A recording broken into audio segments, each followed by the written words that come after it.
Hey guys, you've been asking me how to mirror element in Inkscape. The easiest way is to simply select the object, whether it's vector or raster image, and search for flipping options at the top, so we can flip it horizontally or vertically just with one click here from the menu.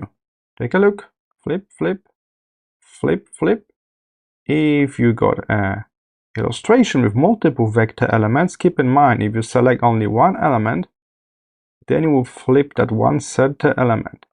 You want to flip the whole thing, select multiple objects same time, and then flip it. You can also head to the view menu at the top, where you have option in orientation to flip the whole artboard. Take a look. The whole document is flipped right now. So that's how you can do it. It's really simple. Select the element and use the flipping option from the menu above. Just keep in mind, we only flip the view, but after you export this to, let's say, PDF, it will be all back into the original order.